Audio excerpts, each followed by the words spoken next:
Thank you, sir, for taking time today for our discussion. And this topic is really a deep one because it influences each one of us as problem solvers. Uh, as problem solvers, we need to put our mind behind a problem, and then we need to like break out that problem. And so this all discussion will be focusing on that aspect because our brain, our mind is a great asset for us. But are we able to use that asset? Probably yes, probably no, because sometimes the brain uh, tries to do some tricks with us as well.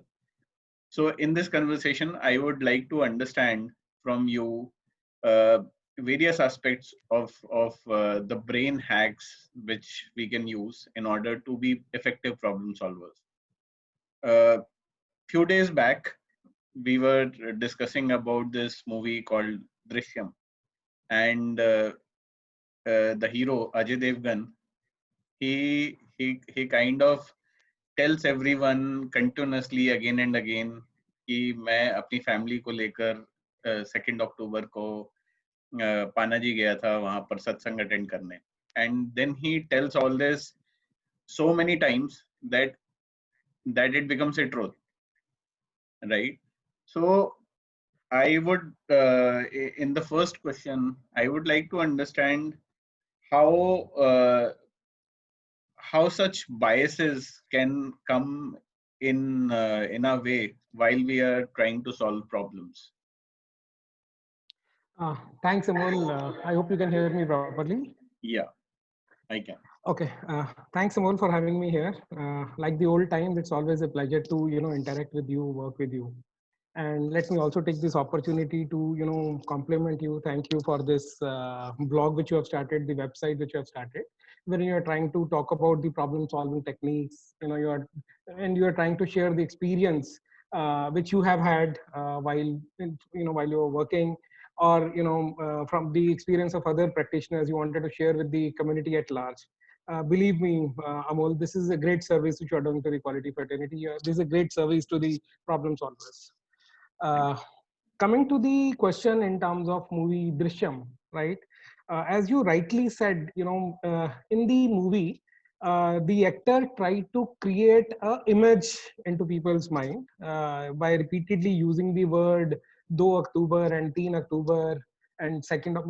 He was trying to say, and then while he was saying that, he was trying to create "2 October ko main gaya" and "3 October ko main वापस आया." He was using certain gestures to do. Now, what he was trying to do, he was trying to create an image in minds of people so that they get influenced. Now, while and we were using this example in our talk, while we were talking about certain ad to be created, like we can create an imagery into the minds of our customers so that they are influenced, they are attracted to our product. We can create a pull, while the marketing teams and the brand teams they always work on this concept of attracting the customer towards, or creating a pull towards your own product. We in the field of the problem solving should always be mindful about such biases which can creep into our minds while we are working on some problem solving techniques. Now, this concept, which was used in the picture, I call it as a recency bias, right? So wherein the people, he was meeting, or he was intentionally meeting, he was trying to create an image in their mind so that it remains fresh. And when somebody asks them about this particular issue, so they are able to recall it. The recall value is high. Now, if we do the same while doing the problem solving, it might create a problem for us, or we might not go deeper into the issue. At times this happens in this recency bias which I'm talking about. Let me give you an example. For example, uh, you, you know let's imagine there is a process which is facing certain issues in terms of some errors, or the low quality scores, or the errors are very high in the particular process. Now, and then the process manager, what he does, he brings in some old hands or bring in some experts, and then he conducts a training. He arranges for a refresher training or a new skill kind of training program for the processors. As a result of which the faults or the errors which they are doing, they go down. People are happy about it. The quality score or the processing accuracy has improved. The errors have gone down. Agents are happy. Management is happy. But should we be happy about it? No. This is a recent phenomenon which has happened. So every time this problem happens, people will tend to work on one solution of conducting the training programs. But is it really sustainable? While trainings and refresher trainings are an integral part, but for a sustainable solution, for the sustainable problem solving, what we need to focus on, we need to focus on the root cause of the issue. We need to identify why those errors are happening. And once we are able to identify those errors, the reason for those kind of errors, we can kill them in a systematic manner so that my problems are solved in a sustainable manner. I'm not saying no to the training. Yes, trainings are important, but they are like hygiene. But you need to do more to get the sustainable results so that my process outputs become more and more predictable. That's it.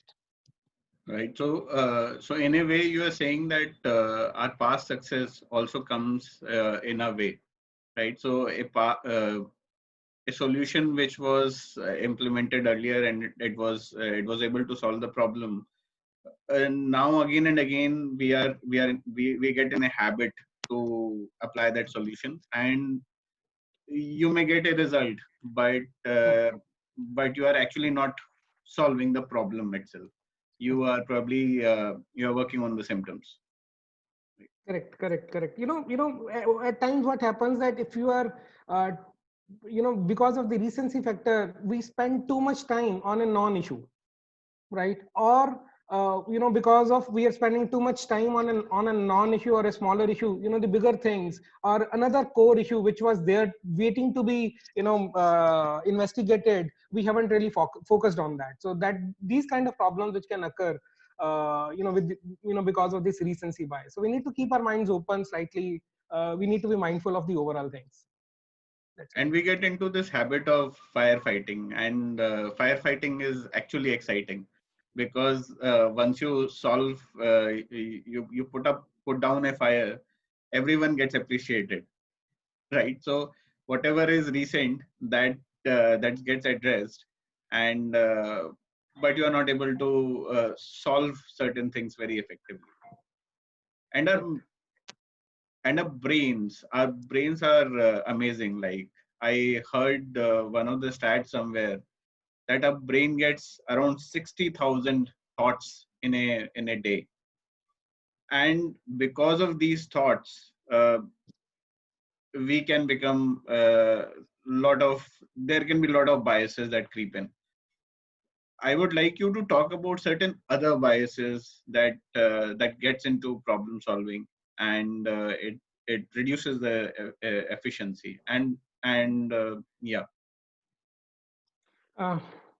Yes, there are, while there can be many types of biases, Amol, but there are few which I would like to point out over here. While me and my teams are involved into problem solving projects, so we are mindful of certain things. So I'll share my experience. The first and the foremost which I'll talk about is called the confirmation bias. Uh, what is confirmation bias? You can also call it as a preconceived notion. So, in this situation, what happens that as a problem solver, I'm already convinced that this is the root cause of my problem. This is the reason why the problems are happening. This is the reason why the product is not working, or the process is not working. So I'm already convinced about that issue, or I might already be convinced about a particular solution that this problem can be solved using this particular solution. For example, training can solve all my problems, right? Now, when this kind of issue happen in terms of confirmation bias, your mind tend to pick up those evidences or those proofs which solidify your own beliefs. Whatever you are believing, your mind will tend to accept only those elements, and it will continue to ignore other evidences which are in front of you, but you are continuously ignoring them, because you have made up your mind that this is the issue because of which the problem is coming. So you tend to lose focus, you tend to you miss out an opportunity to be exhaustive in your analysis and your hypothesis, right? So confirmation bias is another thing about which we need to be mindful, because it can create problem.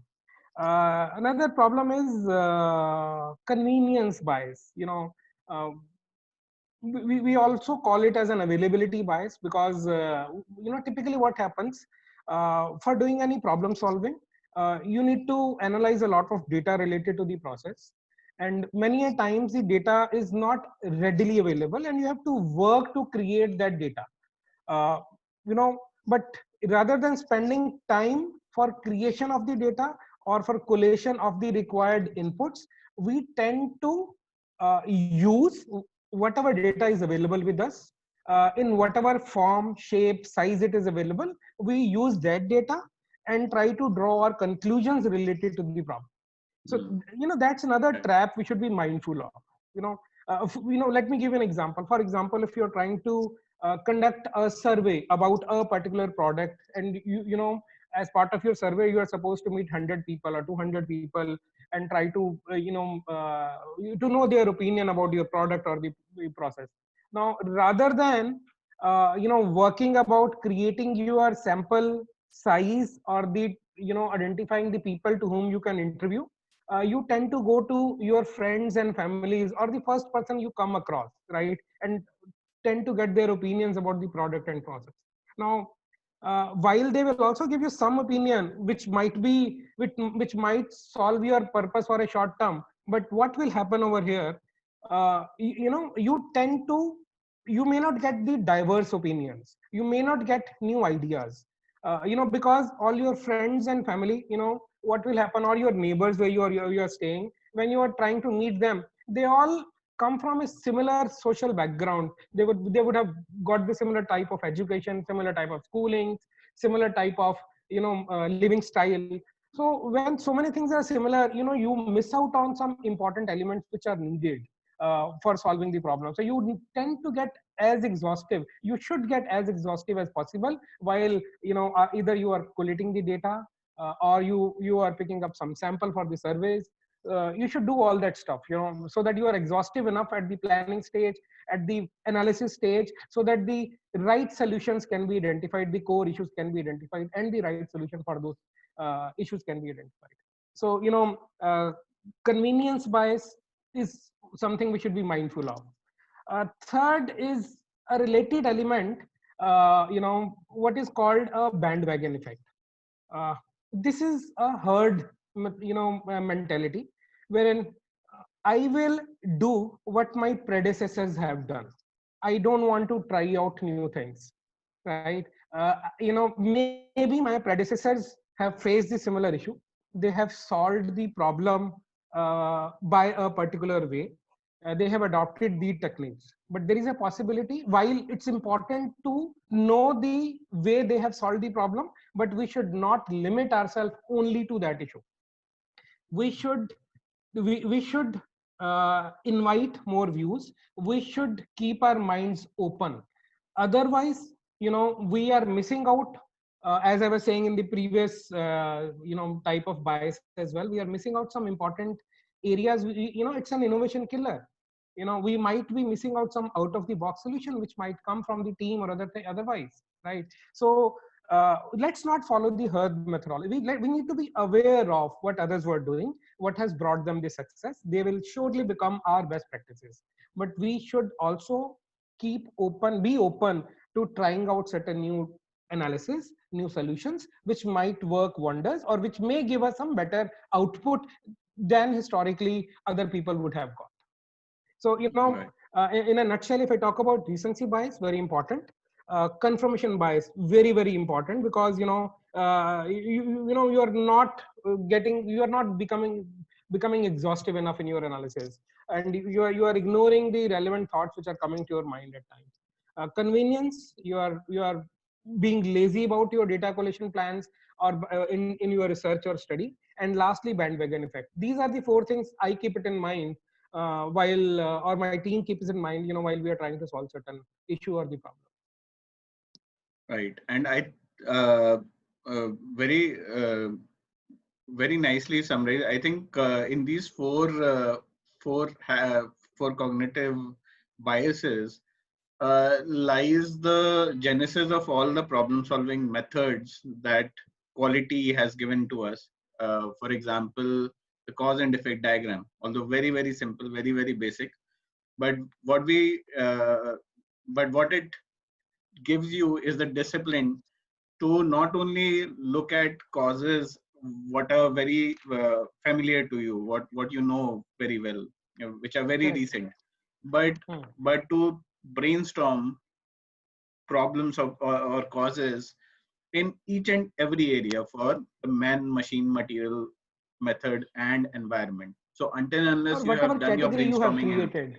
right Correct. in Yeah, all the dimensions, so it's basically absolutely. motivating you to look at all directions, all dimensions what are possible while you are trying to solve a problem.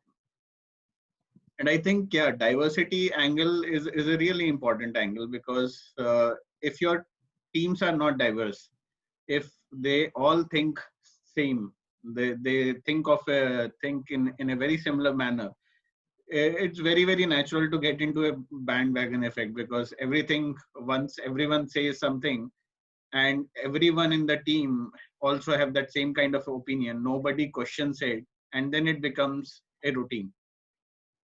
I remember, it is said if two people always agree with each other, one of them is not required. Right, right, So you need to bring in diversity for progress. correct. uh, I think these cognitive biases is also leading me to another question. uh, in terms and this is coming from my old association with you. While we were working as quality managers with you at our teleservices, and uh, we had to brainstorm, put some mind together for any problem statement. You used to take out a paper. You had a bunch of used papers in your cabin, and then you used to take out that in the sheet in the on the side which was not used, and you started to scribble along with your pencil. So is that also a cognitive hack? You have a very sharp memory, Amol, and since you have a very sharp memory, you remember all the discussions and photographic memory because of that photographic memory. I'm getting old. I need to remember a few things. So that's why I note it down. But uh, is that a cognitive hack? Because uh, it, I feel that it makes you very exhaustive in whatever you are doing, and very effective. So would like to learn from that. no, actually, it's a individual style of working. For me, it works. I'll tell you why I use it. You know, it serves me three, four purposes. While in a meeting or I'm doing, with three, four people, or even if I'm doing a discussion on a particular topic with one-to-one with only one individual, I tend to note it down. It helps me in following ways. One, it helps me stay focused, right? I have seen that, you don't tend to lose object, go away from the objective. We don't digress from the topic. It helps not only me, but also the people I am involved into discussion to stay focused on the topic. That's one area where it helps, right? Because second, uh, at times there are very very important things which are getting discussed, and also certain trivial items. It's important to capture everything what is being discussed, because later on you can categorize them, right? This was a breakthrough idea, and this is a kind of a low hanging fruit, so that you need to differentiate between the actions. And then focusing on each of these will tell you the corresponding effect, or the time which is required to complete that action, you know and also the impact it will create once that action gets completed. So you know that all those scribbling, maybe in a very very rough form, helps me. It also helps me that, later on, I'm able to create an approach note out of the writings. The creation of the management deck, the review ppts or the client pitches, it becomes very easy. For me, at least, when I scribble down all those things, And later on, I used them to create an approach note, which helped me to solve the problem in a structured manner. So it's working for me. I'm not really sure from where I would have picked up this habit and how I developed this habit. But if you feel that it's working for me, and my first memory of this is, I think I had a chance meeting with way back in 2007. I had a chance meeting with Navyug. He's CEO of QAI India. In that meeting, while we were there in a meeting, he was using the rough notes as and the school pencil very, very effectively to explain certain topics to me about which we were discussing. Also, in case there were certain questions he was posing on to me, and then we were interacting about a topic, and whatever answers I was giving, he was noting it down. Probably he wanted to process it later, that whatever information is coming. So, at that time I was very, I thought it's very interesting, and I was kind of impressed the way, this shaped the conversation. It helped the conversation go in a smooth manner, because we can go on point number one and then go back to point number three, and that's how it helped me. I think from there I might have picked it up, but it helps me a lot. Yes, I do use it. Yeah, I think it's very, very important in the today's world, where the world is, there are so many distractions. So there are notifications, there are people who would call you unnecessarily. Then there is TV, uh, there is work, and then there is personal things that are going on. So this particular hack, I have picked it from you, uh, and Oh, it really helps me. It really has helped me, because I am able to take out my brain and put it in a sheet of paper, and then you have a very clear thought, because then you are able to focus on what you are trying to do. And as you were saying, there are some trivial things where, but it's, although it's trivial, but it's not something which has to be left out. So in the process of prioritizing, many times you tend to forget those trivial things, but they are also important. But if you are keeping a note of those, note of each and everything in a piece of paper, maybe a rough sheet, it really helps put your mind right. correct, So correct. I think it was Staying focused to remove digression, to avoid digression from the topic is very important. right. And following the same thing on the focus, I especially remember whenever we used to come to you to talk about something, and you were doing something on your system. The first thing was, you said, would you mind giving me a minute? You would finish the task that you were doing, and then you would close the lid and then talk to us, right? That's also a kind of it's a very small habit, but it tries to bring a lot of attention uh, to the person who comes to you. So uh, I would like you to illustrate, or probably help us understand, how does that help you to gain focus, to gain, so you are able to pick up the brain, who are able to come, whosoever is coming to talk to you. Would you like to elaborate on this? Well, Amol, I'm kind of getting embarrassed discussing my work habits over there. But okay, thank you. I'll tell you my way of working over here, my beliefs, my working beliefs.